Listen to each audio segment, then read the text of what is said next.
The lobby of the Ritz-Carlton was still buzzing as Michael Jordan stepped into the back seat of his black SUV, the applause from the charity gala still echoing in his ears. He loosened his tie, exhaled, and leaned his head back against the leather seat. Another event, another speech, another round of shaking hands and posing for photos. He didn't mind it was for a good cause, but the smile he wore tonight had felt a little heavier than usual. Maybe it was the framed photo they gave him, a shot of him in his rookie year, arms outstretched mid-dunk. Or maybe it was just one of those nights when the past sits a little closer to the skin. The SUV glided through downtown Chicago, passing the river, the lights painting the windshield in streaks of gold. At home, Michael stepped into the quiet stillness of his condo, pulling off his blazer and dropping his phone onto the counter. He reached into his pocket out of habit's wallet, always in the left side. Pressed against his leg but came up empty. He checked the blazer. Nothing. He paused. That knot in his chest small, tight started to pull. He retraced his steps, checked every pocket, the hallway table, even under the car seat. Still nothing. "Marcus," he called, waving his son over from the living room. "You see my wallet?" His son shook his head. Not since before the event. Michael's jaw tightened. He wasn't worried about the money, or the cards those could be replaced. It was the photo. A small, worn Polaroid, nearly faded at the corners. His father, James Jordan, smiling behind the wheel of their old Chevy truck, arms slung casually out the window. That picture had been with Michael for over 30 years, through championship rings and retirement and comebacks. It had survived locker rooms, airports, overseas flights, and now it was gone. He stood silently for a moment, the weight of it settling. He hadn't told anyone he kept it there. He didn't need to. It was just something that grounded him. "I'll call the hotel," Marcus offered, already picking up the phone. Michael nodded absently. His mind wasn't on the wallet anymore, it was on the loss. That photo had been in his pocket during every finals game, tucked away like a quiet strength. Losing it felt like losing a piece of his story. Across town, beneath the amber streetlights near the theater district, the wallet lay tucked beneath a bench where he'd paused for a moment to talk to an old friend. A girl in an oversized army coat noticed it, glancing quickly around before picking it up. She flipped it open, saw the crisp bills, then the photo. Her eyes lingered there. She zipped it into her backpack without a word and started walking, not toward an alley, not toward another corner, to sleep, but toward the light, toward a place where people still did the right thing. And far from knowing it, Michael Jordan's story was about to collide with someone else's. Someone who had even less than he ever did yet chose to do the one thing most people wouldn't. Ivy sat alone on the bench, the same one she'd claimed every night for the past week. It was wedged between two busted street lamps across from the loading dock of the Ritz. The city was still asleep just, a soft murmur of wind and the occasional clatter of a passing truck. She wrapped her coat tighter around her frame, tugging the sleeves past her fingertips. The cold had a way of making your thoughts sharper, meaner. That's when she saw it, just under the bench, half tucked beneath the slats of black leather wallet. She blinked, looked again. No one in sight. She leaned down slowly, scooping it into her lap like someone might leap out from the shadows to take it back. Her hands trembled as she opened it. The first thing she saw was the cash-crisp $100 bills, more than she'd held in a year. Her breath caught in her throat. Rent for a room, food for a month, maybe 2. She could disappear for a while, actually sleep, actually eat. Her fingers hovered over the money. But then she saw the photo. A man, smiling behind the wheel of a truck. Not posed, not polished. Real. You could almost hear the laughter behind that grin. The edges of the picture were worn, softened by time. Ivy tilted it slightly in the morning light, and something in her chest shifted. She didn't know who the man was, but the way he looked at the camera like he was proud, like someone had caught him in the middle of being deeply alive, made her freeze. She flipped the wallet over.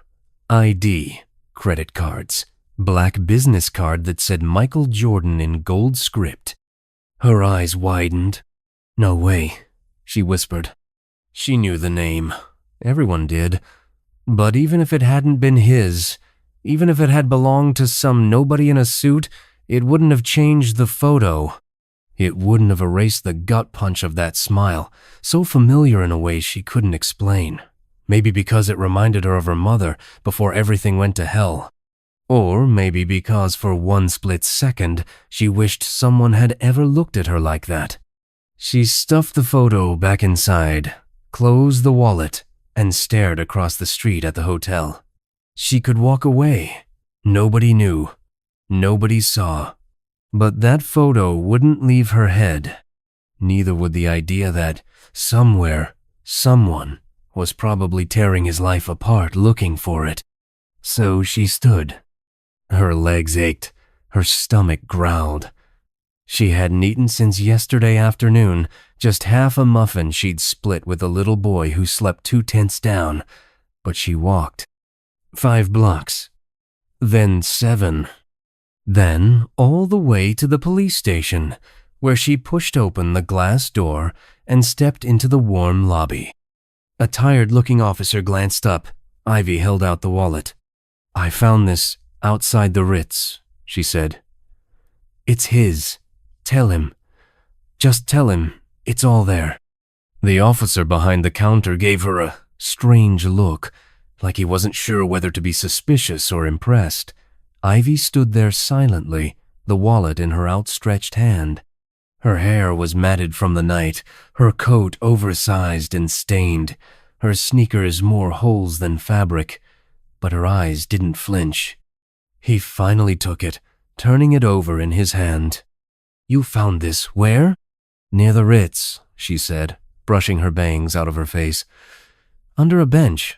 I didn't take anything. It's all in there." The officer opened the wallet cautiously, scanning the contents. His eyebrows lifted when he saw the ID. "Michael Jordan?" Ivy nodded once. "You know who he is?" "Yeah, everyone knows who he is." He looked at her again, this time with a little more attention. He thumbed through the cash, then paused when he reached the photo. The crease in the middle, the old Polaroid edges.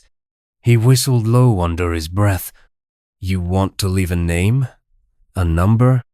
Ivy shook her head. "No, just tell him it's important. The picture." She turned before he could say anything else and pushed through the door back into the cold morning.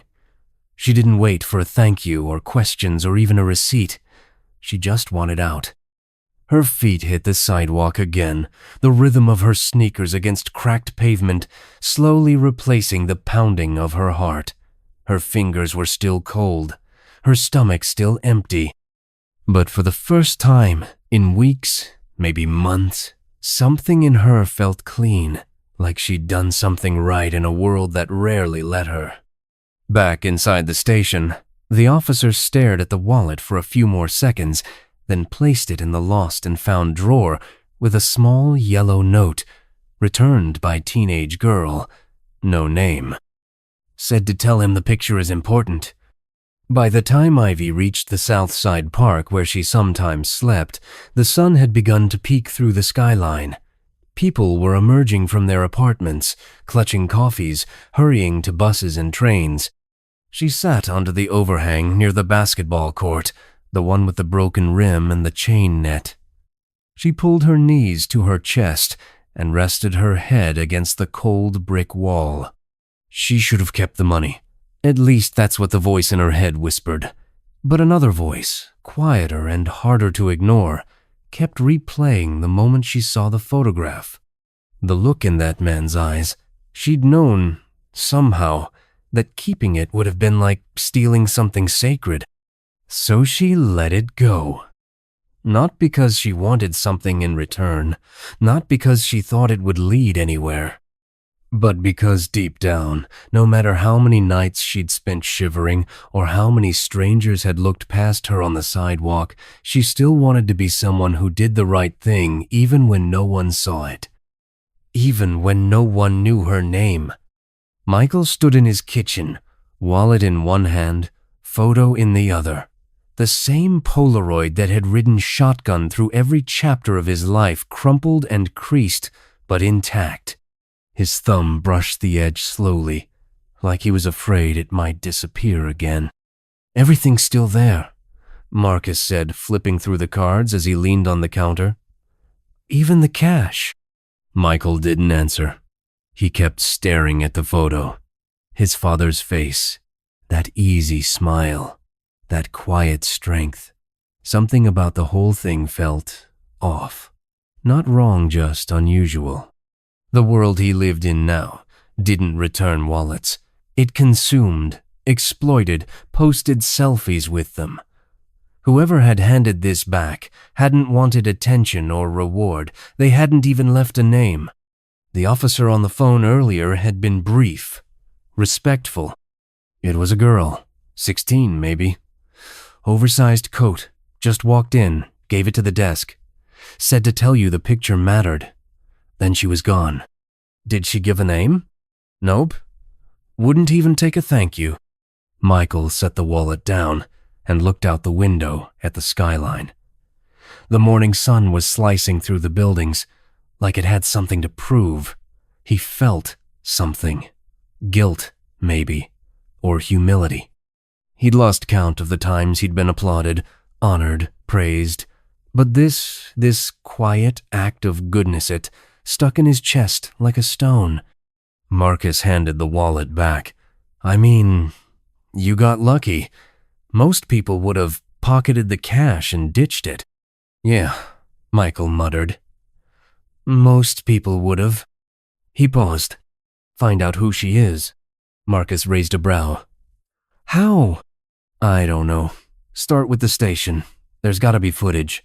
Cameras on the street, security. Somebody saw something." Marcus gave him a long look, then nodded slowly. "All right, I'll see what I can dig up." Michael didn't explain it, because he couldn't. There was just something about the story that wouldn't let go of him. A girl with nothing he could tell from the officer's description had handed him back something priceless. Not just the money, not the cards, but that photo, that memory. That piece of his father he still carried with him every day. She didn't owe him anything. She didn't know him, but she had done the right thing. And somehow, that meant more than most of the trophies lined up in his office. Later that night, long after the calls had been made and emails sent, Michael sat alone in the den. The photo rested on the table in front of him, propped against a coffee mug. He couldn't shake the feeling that somewhere in the city, that girl was walking alone in the dark, tired, cold, hungry, and yet she'd chosen integrity when no one would have blamed her for survival. He stared at the picture, then at the wallet beside it, then finally at the ceiling. "You raised me right, Dad," he whispered. And then, quietly, like a promise forming in his throat, "Now I gotta do right by her." The next morning, Michael was already pacing by the time the sun cracked through the blinds. He hadn't slept much. The usual calm he felt in the quiet hours, time to read, stretch, clear, his head was replaced with something heavier, something gnawing. He kept thinking about her, the girl in the oversized coat. 16 maybe. No name, no photos, just a ghost with a conscience. He picked up the wallet again, flipping it open even though he already knew everything was there. Cash untouched, cards neatly tucked in, and the photo. That old, worn image of his dad still the centerpiece, still exactly where he left it. Why would someone like her return this? Michael wasn't naive. He knew what the streets did to people, especially kids. He'd worked with shelters, he'd written checks, but this felt different, personal. Like God had dropped this back into his life not just to teach him gratitude, but to demand action. He called Marcus. "You get anything yet?" His son groaned into the phone, still waking up. "Dad, it's 7. I've made 2 calls. Give me until 9 before you call in a search team." Michael was already lacing his sneakers. "Start with the police station. Get the exact time she walked in, then check the city cameras around that block. Pull footage from the Ritz, too. She found it outside there. She had to be walking somewhere." "You want facial rec?" "No," Michael said quickly. "No press, no noise. I just want to know who she is." Marcus hesitated. "You okay?" Michael paused. "I don't know. I keep thinking about her. Who does something like that? She didn't even want credit. Just said to tell me the picture was important." "Well," Marcus said, "she wasn't wrong." Michael hung up and sat on the edge of the couch, elbows on his knees. He tried to distract himself with the morning news, with emails, with breakfast. Nothing worked. His mind kept drifting to what she might have been thinking. Why she didn't keep the cash. Why she walked blocks through the city to hand it to a stranger behind a glass wall. He imagined her cold, tired, maybe hungry, and still choosing to do right. He didn't know her name, didn't know her face, but it didn't matter. He knew enough to understand that behind that decision was pain. Someone doesn't end up homeless at 16 because life's been easy. Something had happened. Something that hardened her on the outside but hadn't reached her core. By noon, Marcus texted, "Got a hit on a street camera. Sending it now." Michael opened the footage. It was grainy, jerky, but clear enough to make out the silhouette. A girl, backpack slung low, coat hanging off one shoulder. She moved quickly, head down, like someone used to disappearing. She paused outside the precinct, then walked in without hesitation. Michael watched the loop 5 times. She never looked up at the camera. But he saw her anyway, and he couldn't look away. Michael leaned back in his chair, eyes locked on the blurry footage playing in a loop on his laptop. The image quality was poor, filmed from a corner street cam half obscured by a rusted traffic sign. But it didn't matter. The girl's figure was clear enough sight, slouched under the weight of a backpack that looked twice her size, a coat dragging near her knees. She stopped just outside the precinct doors, hesitated for only a second, then pushed through the glass and disappeared from the frame. He paused the video. Rewound. Watched again. There was something in her posture. Something in the way she moved, not frantic, not desperate, just tired, worn down but still moving forward, like someone who had stopped counting the days but hadn't given up. That's what struck him most. She didn't move like a thief, or someone who thought the world owed her. She moved like someone carrying a quiet burden and still choosing to do right. He called Marcus. "I need more," he said. Marcus sighed on the other end. "We've got a 30-second clip and a couple of half-decent stills from the city's corner cams. She walked east down Monroe after leaving the station. Then nothing. Cameras lose her after she crosses Wabash. What about shelters in that area?" Already compiling a list. But if she's street smart, she might be avoiding the big ones. Some kids don't like the rules, or they've been burned before. Michael rubbed his temple. He didn't blame her. He didn't even know her. And already he felt protective, like she was someone he was supposed to find. Maybe it was the way she respected something that meant everything to him. Maybe it was the fact that she didn't wait for applause. "Send the stills to my assistant," he said finally, "and tell her to start asking around quietly. No media, no press, no one posts about this. I don't want to scare her off." You sure about that? Marcus asked. You know if you put her photo online, someone will recognize her in 5 minutes. I don't want 5 minutes, Michael said. I want 5 reasons why she did what she did. He stared back at the paused image of her, one frame frozen mid-step, her face turned just slightly toward the camera. Her hood was half off, revealing a flash of dark, tangled hair and the kind of expression he'd only seen in locker rooms before Game 7s, resilient, afraid, and brave all at once. She looks like she's used to being invisible, Michael muttered. Marcus was quiet for a moment. Then, softer than before, he said, Maybe she is. Michael didn't respond. He just watched the screen for another long minute before clicking the image, enlarging it pixel by pixel. He didn't know her name, didn't know her story, but something in his chest tightened with a quiet certainty. He was going to find her.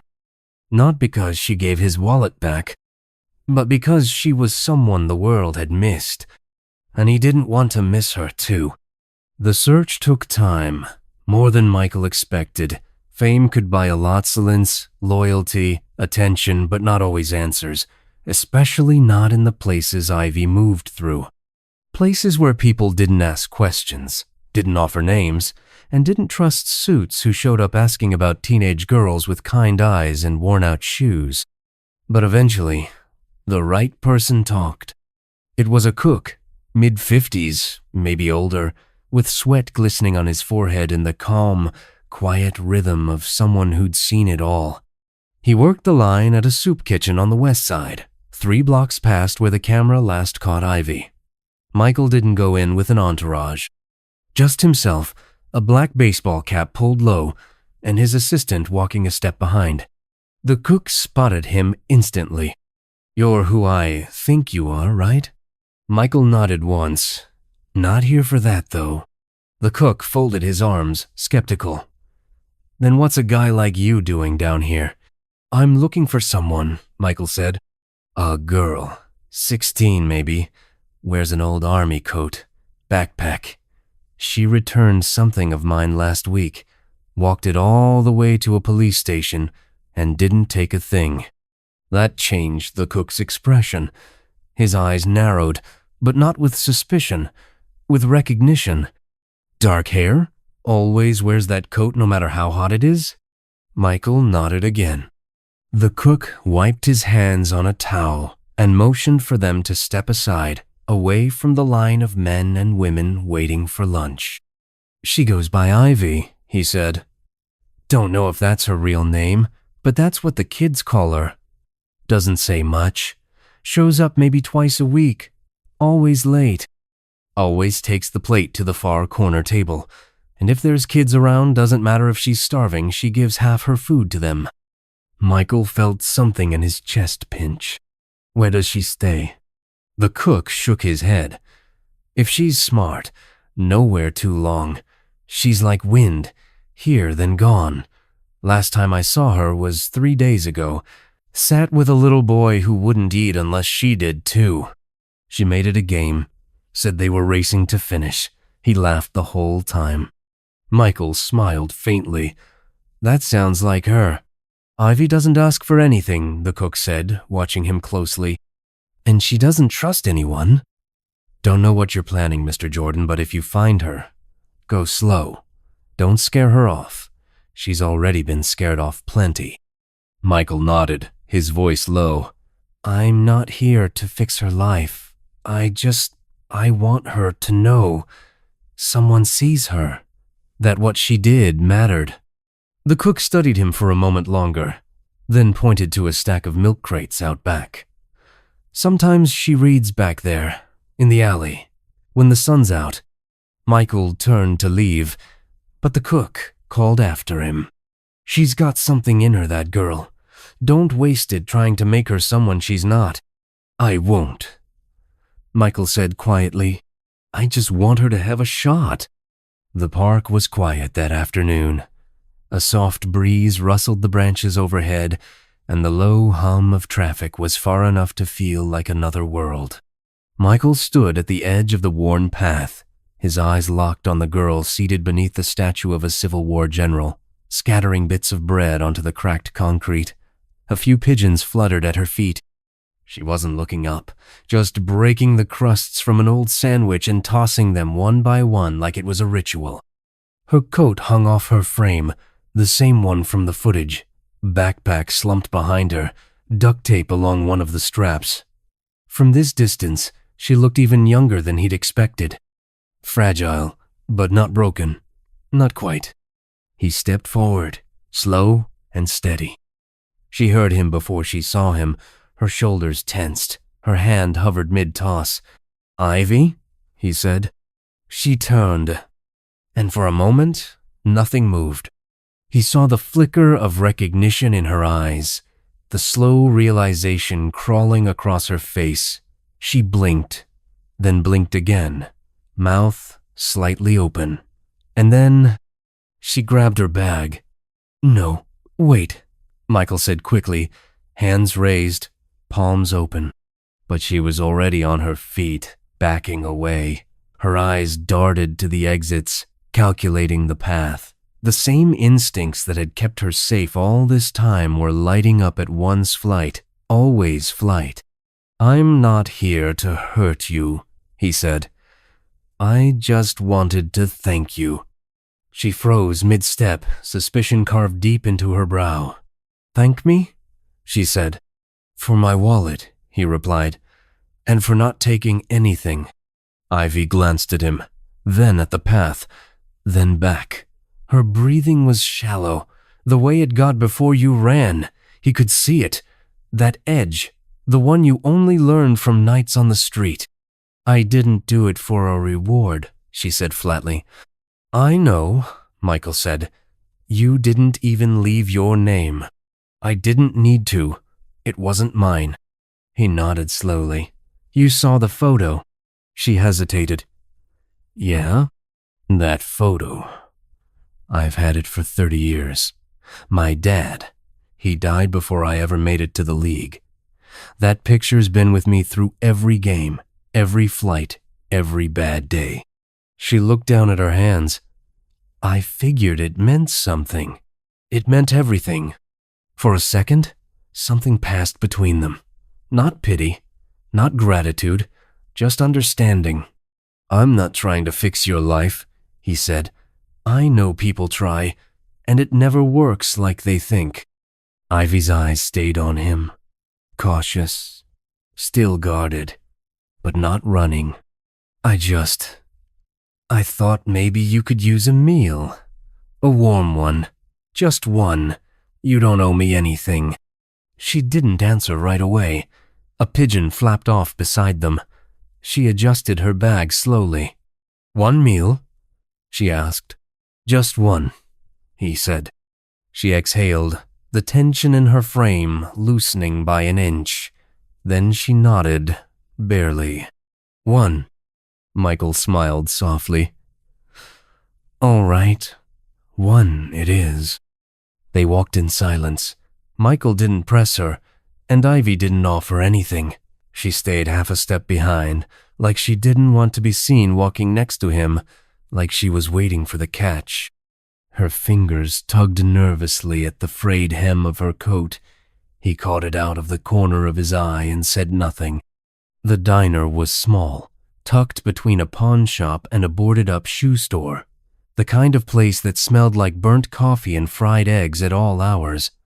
Michael had chosen it on purpose, nothing flashy, just real. The waitress looked up as they walked in, her eyes landing on him for a split second too long before she hid the recognition behind a polite smile. "Sit wherever you like," she said. They took a booth by the window. Ivy didn't sit back. She perched at the edge of the seat, like someone waiting to bolt if things got weird. Michael slid into his side, folded his hands, and tried to make the space feel smaller than it was. "You can order whatever you want," he said gently. "Don't worry about cost." "I'm not worried," she replied. "I'm just not hungry." He didn't call the bluff. She looked like she hadn't had a real meal in days. but pride was something he understood too well to challenge. The waitress came over, notepad ready. Michael ordered a burger and fries. Ivy paused, then, almost too quietly, said, "Grilled cheese and water." The waitress gave a nod and disappeared. The silence returned.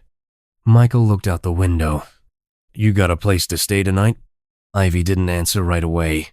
"Here and there." "That sounds cold." "It is." "You ever stay at any of the shelters?" She shook her head. "Too many rules. Too many people. You don't know who's gonna steal from you or what they're gonna do while you're asleep." He nodded, understanding. "Yeah, I hear that a lot." Their food arrived quickly, steaming and simple. She didn't touch hers at first, just stared at it, like it might vanish if she blinked. "I'm not here to fix you," Michael said softly.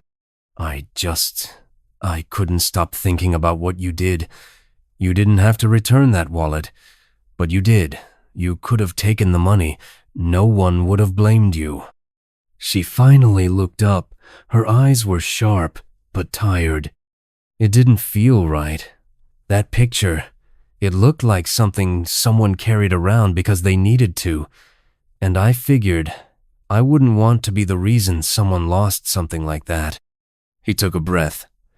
"You helped me. Let me help you." Her expression didn't change, not at first, but her fingers relaxed around her cup. "I don't need a savior," she said quietly. "Good," Michael replied. "I'm not one." She picked up the sandwich and took a small bite, then another, then another. It was the first time he saw her eat without looking over her shoulder. After the diner, the sky had turned to charcoal. Low clouds pressed heavy against the city skyline. Ivy followed Michael back to the car reluctantly, her steps slower than before, her eyes darting less. Maybe it was the grilled cheese, or maybe the warmth still clinging to her fingers from the diner's chipped coffee mug, but something in her posture had softened, just barely. Michael opened the passenger door for her. She hesitated. "You can take me back where you found me," she said, standing on the curb, arms folded tight against her chest. "I'm not doing that," he replied. Her eyes narrowed. "We had a deal. One meal." "And you got it?" he said. "But I didn't say I'd leave you in the cold afterward." She stared at him for a long moment, jaw clenched. Her pride stood taller than her frame. He could see it, the thing that kept her from asking for help, the same thing that returned the wallet without expecting thanks. "I'm not a charity case," she said finally. Michael didn't flinch. "Good. I'm not running a charity. I'm offering a roof. 1 week. That's it. Clean bed, hot shower. You don't owe me anything." Her expression didn't change, but she climbed in. The ride to the motel was quiet. A low hum of city traffic rolled past as they crossed intersections in silence. Ivy looked out the window, watching the neon reflections blur across the glass. He could see her reflection tight-lipped, still fighting whatever voice inside told her to run. Motel 9 wasn't glamorous. Michael had picked it for that reason. It was clean, quiet, discreet. No valet, no cameras, no desk clerk who'd recognize his face and start asking questions. Just a simple room at the far end of the lot. He pulled up and cut the engine. "I paid through the end of the week," he said. "Room 14. It's yours. No cameras, no one watching. You can leave whenever you want." She didn't move. "There's a mini fridge," he added. "I stocked it. Sandwiches, bottled water, granola bars."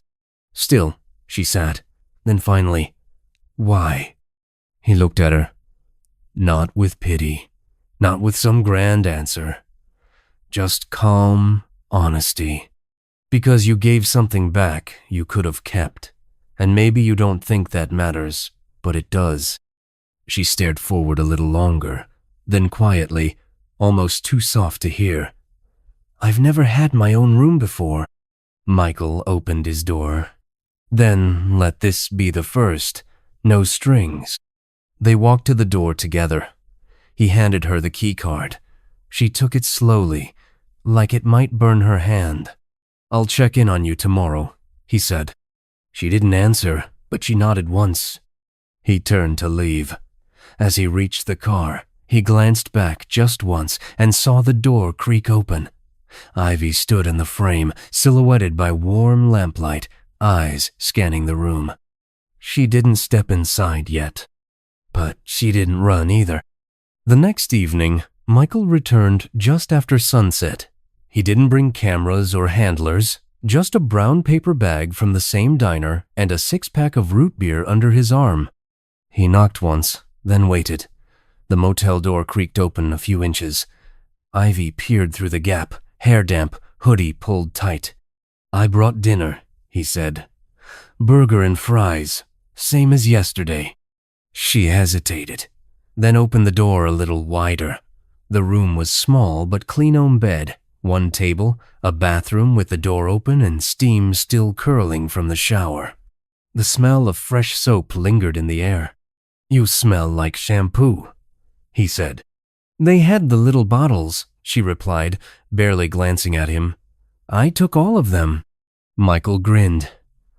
"Good. That's what they're there for." She sat cross-legged on the bed, and he took the chair by the table. He handed her the bag and cracked open a root beer for each of them. "Smells better than the soup kitchen," she mumbled through a bite. "That's not hard." They ate in silence for a few minutes, the room filled only with the soft crunch of fries and the fizz of soda. Ivy didn't look at him directly, but her shoulders were lower than the night before. She looked tired, but not on edge. Her eyes didn't scan the walls like she was calculating exits anymore. "You said you've been out here 2 years?" Michael asked gently. Ivy nodded, chewing slower now. "Give or take. Depends on when you count from. When the last foster home kicked me out? When I left the emergency shelter? When my mom died?" He didn't rush her. He let the silence be a bridge, not a void. "She owed in our kitchen," Ivy said finally. "I was 14. I tried to keep her awake, kept pouring cold water on her face, but she was already gone." Michael leaned forward slightly, elbows on his knees. "I'm sorry." "I'm not," Ivy said, then softer. "She was kind, but broken. Always chasing something. Pills, guys. Anything that wasn't real life." "What about your dad?" She shrugged. "Never met him. Heard he was a mechanic, or maybe a trucker. Depends which lie she felt like telling." Michael's throat tightened. "And the system?"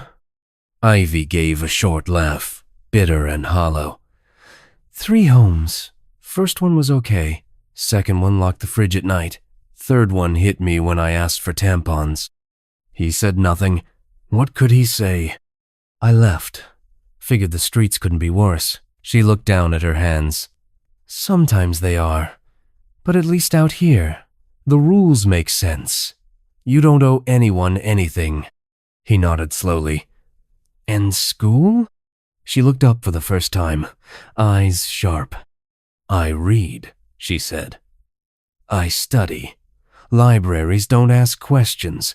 I've got half a GED book memorized. One day, maybe I'll finish. Maybe I'll be more than a girl with a coat and a backpack." "You already are," Michael said. She didn't respond, but she didn't disagree either. Later that night, long after the takeout boxes had been cleared and the root beer bottles lined up like trophies on the windowsill, Ivy sat cross-legged at the head of the bed, picking at a loose thread on the blanket. The TV was on, but muted an old sitcom playing to no one in particular. Michael sat in the chair again, legs stretched out, arms folded, just being there. Not pressing, not fixing, just present. She looked over at him, then down at her backpack on the floor.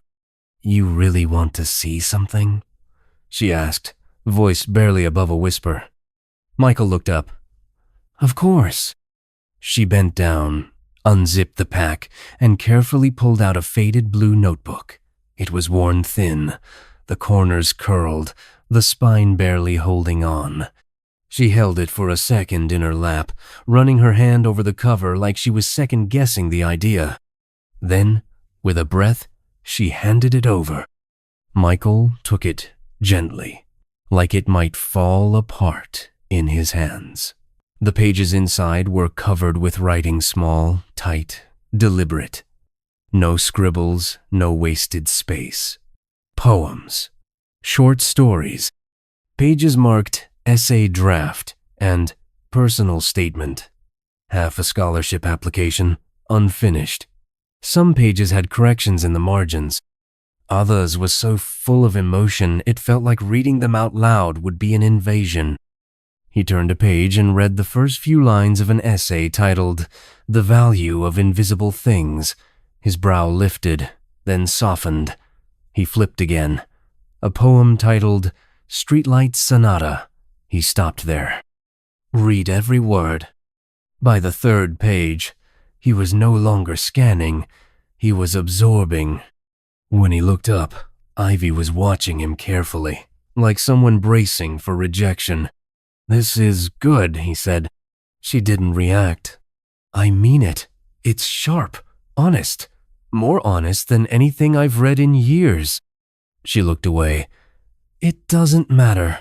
No address, no transcript, no recommendation letters. Who's gonna take a homeless kid seriously?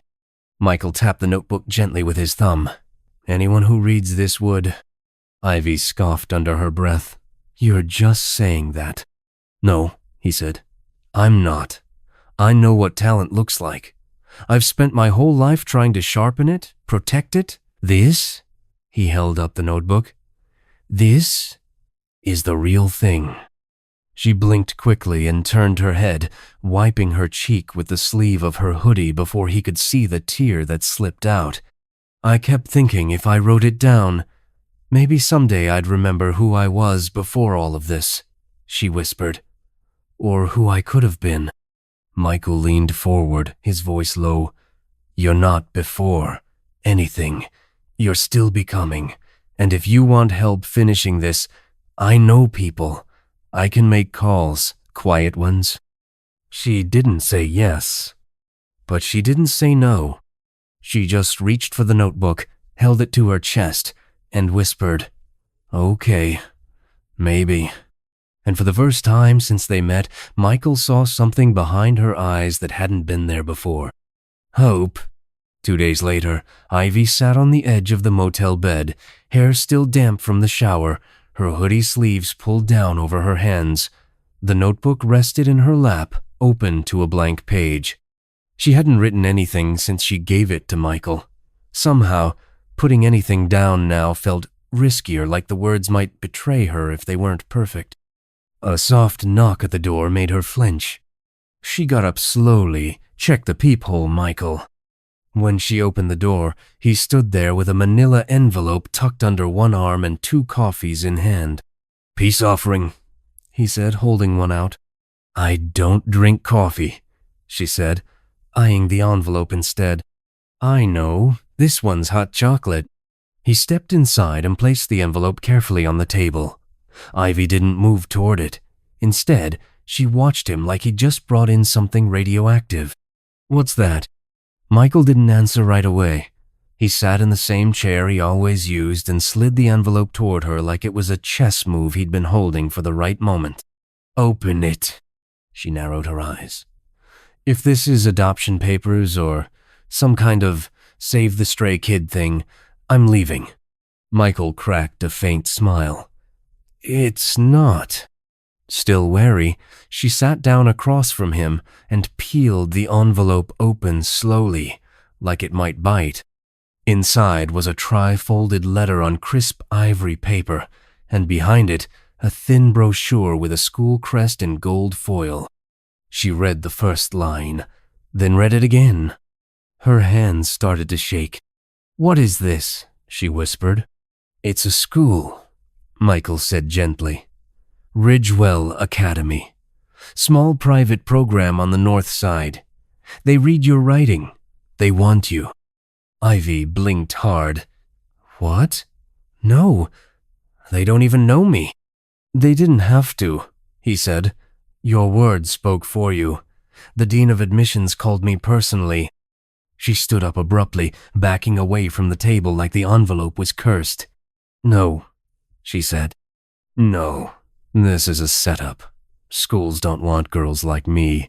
They want clean transcripts, recommendation letters, parents who drop you off in a Lexus. They want students who haven't slept in alleyways. Michael stood too, slowly. You think I don't know what it's like to be counted out? I got cut from my high school team. I've had doors slammed in my face. But someone once believed in me. That changed everything. This isn't a basketball court, she snapped, her voice trembling.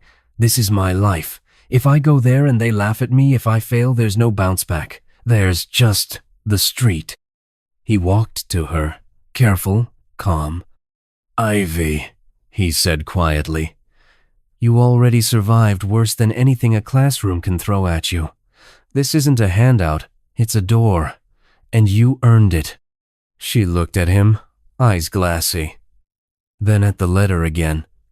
She didn't touch it. Not yet. But this time, she didn't walk away.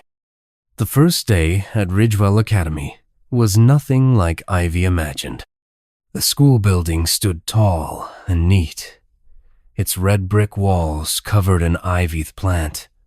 Not the girland, the students outside moved like they belonged, laughing in clean uniforms, earbuds in, sipping drinks she couldn't pronounce. Everything about it screamed privilege. She kept her head down, her backpack slung over one shoulder, fingers clutched around the straps like it was armor. A guidance counselor with kind eyes met her at the entrance and gave her a tour. Ivy nodded politely, took the papers, the schedule, the map, but barely heard a word. The hallways echoed with the sound of shoes she didn't own, voices she didn't recognize, and a world that felt like it had been built for someone else. Her homeroom teacher welcomed her. The class didn't. They stared for a moment too long. One boy nudged another and whispered something. She felt it in her spine-familiar judgment, subtle and sharp. She took the desk in the back corner, closest to the window, out of reach, out of focus. By lunch, her stomach was in knots. The cafeteria was too bright, too loud, too polished. She took her tray to an empty table near the back, away from the clusters of students gathered like flocks. She kept her eyes down and ate fast. Two girls passed by her. One of them muttered just loud enough to hear, "Is she like a scholarship case?" The other snorted, "More like a rescue project." Ivy didn't flinch, but her grip on her fork tightened. That night, back in the small guest apartment Michael had arranged near campus, she sat on the couch with her knees pulled to her chest, the Ridgewell brochure torn in half on the coffee table. Her notebook stayed zipped in her bag. She hadn't written a word in days. When Michael knocked, she didn't answer. He waited, then knocked again. Finally, she opened the door. She didn't say anything. He stepped inside, took one look at the ripped brochure, and sat down. "Tough day?" he asked. She shrugged, eyes dull. "What did you expect? I don't belong here. Belonging doesn't happen overnight. They look at me like I'm a zoo exhibit." Michael leaned forward. "You ever see how rookies get treated in the NBA? Doesn't matter how good they are if they walk in nervous, everybody tests them." "I'm not trying to play ball," she muttered. "No," he said. "You're playing life. Harder league." She didn't respond. "You don't have to prove anything to them," he added. "You just have to outlast the noise. That's it, day by day." She looked at him, eyes glassy again, but this time from exhaustion, not fear. I want to leave. I know. But I won't, she said quietly. Michael smiled, slow and proud. That's what makes you dangerous. For the first time that day, Ivy cracked the smallest smile back, almost invisible. But it was there. The gym was full, folding chairs lined in neat rows, a podium at the front with a shaky sound system, and a banner that read, Statewide Youth Voices Essay Contest, Finalists Assembly. Ridgewell students sat scattered among others from schools. Ivy had never heard of some polished and confident, others slouched with nerves. Ivy sat near the back, her name barely registered on the program in lowercase letters. She clutched a copy of her essay in her lap, hands clammy, knees bouncing. The lights overhead buzzed. Her heart thudded in her ears like it wanted to leave before she could. She hadn't wanted to enter. It was Michael who read the rough draft, months ago, sitting across from her at the kitchen table. He said, "This one? This is it. This one has your fight in it." She'd rolled her eyes, muttered something sarcastic, and submitted it, any expecting nothing. Now here she was, third on the finalist list. Last row. No expectations, no dreams of a trophy. Just here because it felt rude not to show up. The first speaker was from a prep school upstate, well-spoken, practiced. Her voice barely shook. The second was a boy who quoted Plato. Ivy tuned most of it out. Her mouth was too dry, her throat too tight. Then her name was called. She froze. Someone behind her nudged her shoulder gently. Ivy stood. Her shoes scuffed the polished floor as she walked down the aisle. It felt like every eye in the room tracked her, and she was certain someone was going to stand up and say, "Wather?" But no one did. The world stayed still. At the podium, she unfolded her paper and adjusted the microphone. Her fingers trembled. She cleared her throat.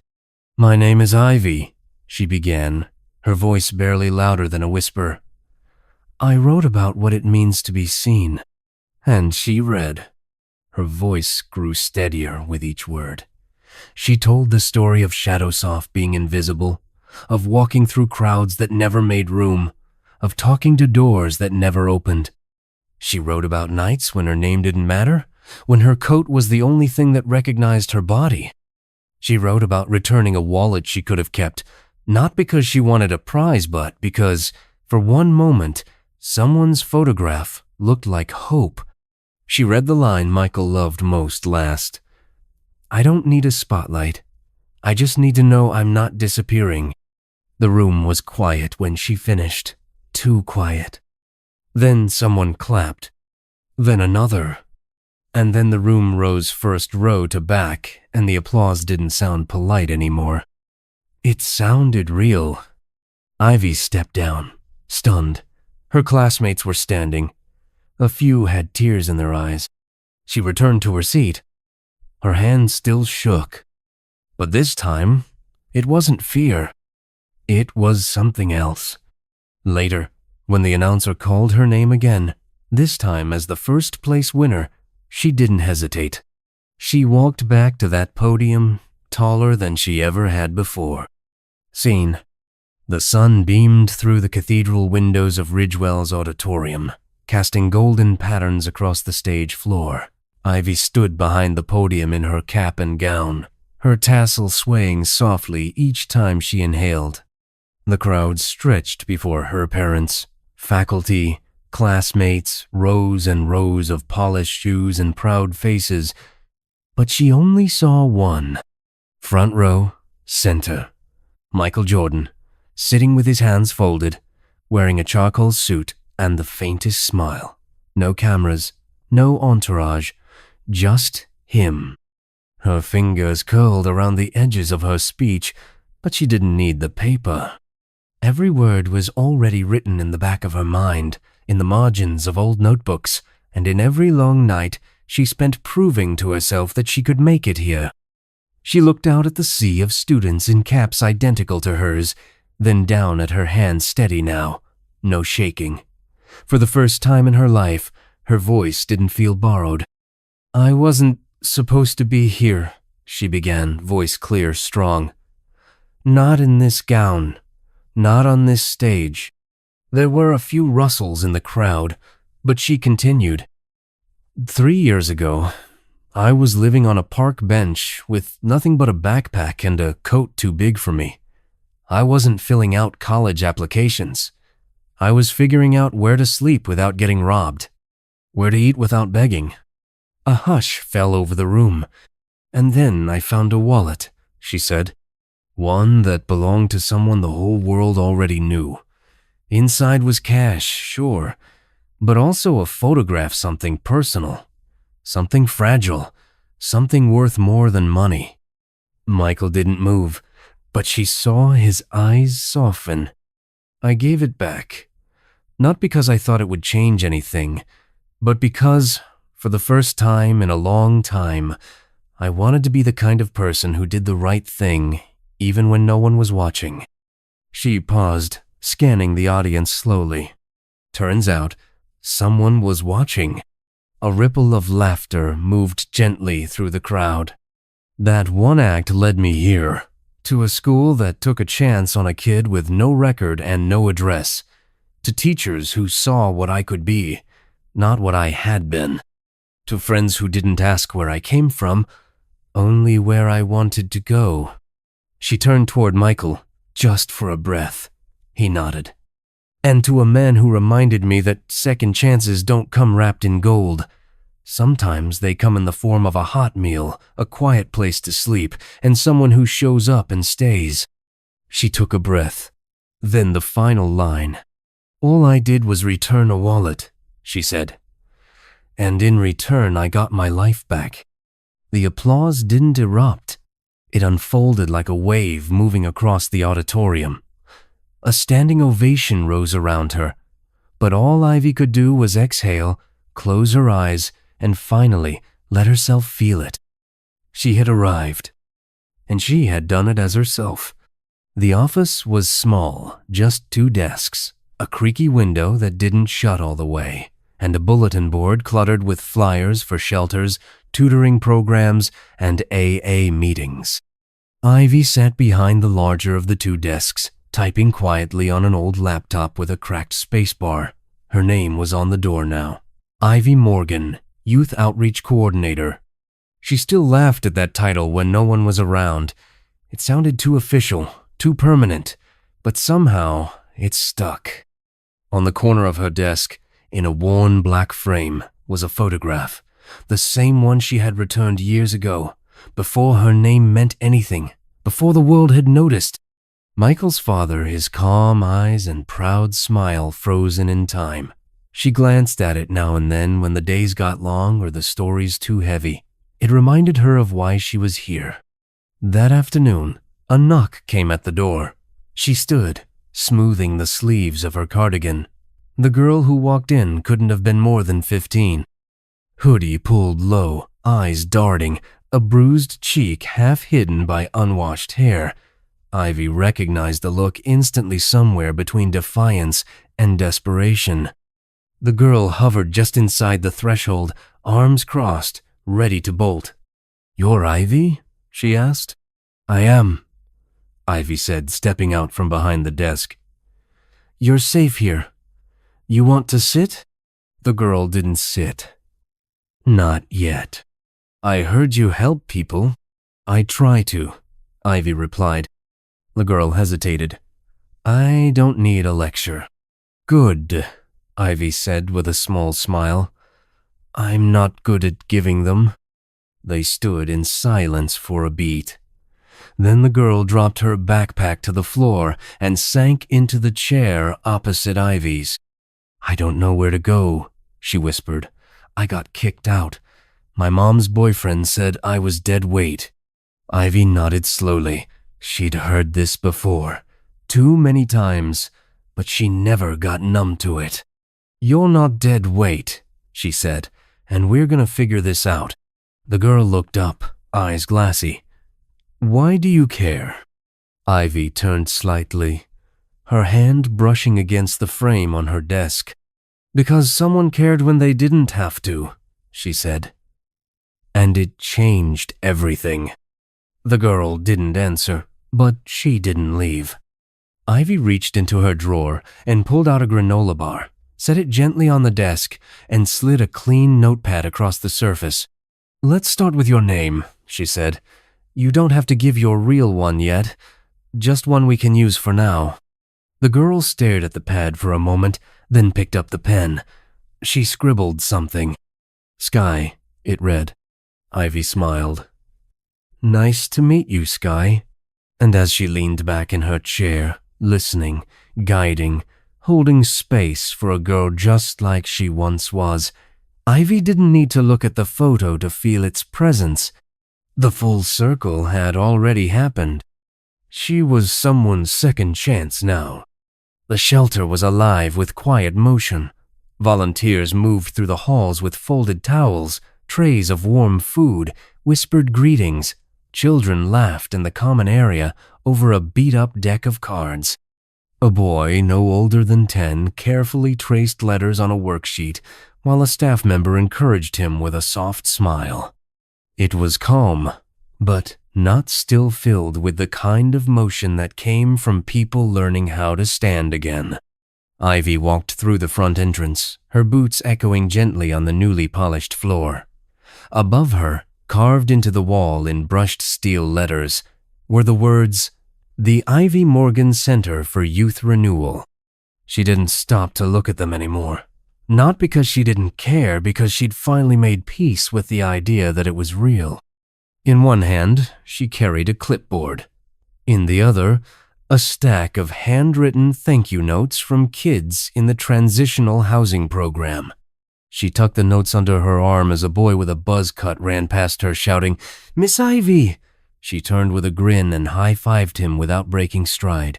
From the corner office, Michael watched through the glass. He wasn't there every day, but when he came, it was never to be seen. He sat quietly, like now, watching her work.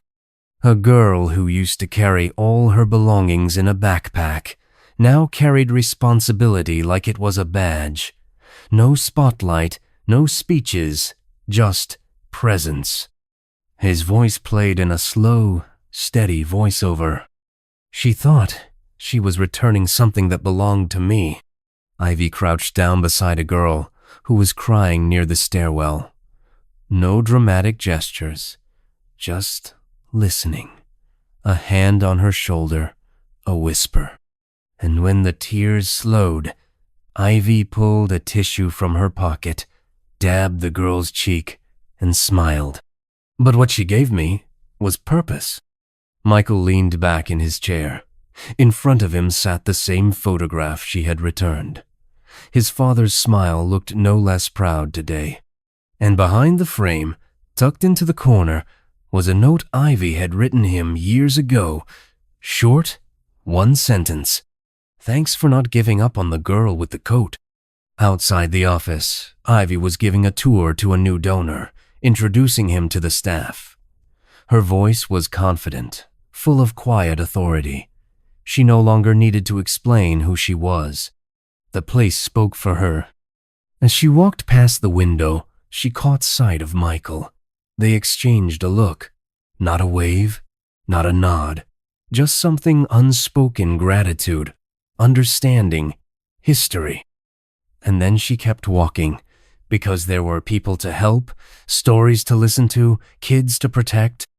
Michael watched her disappear down the hallway, the building buzzing around her. That day, she had returned a wallet. And now, she was returning lives.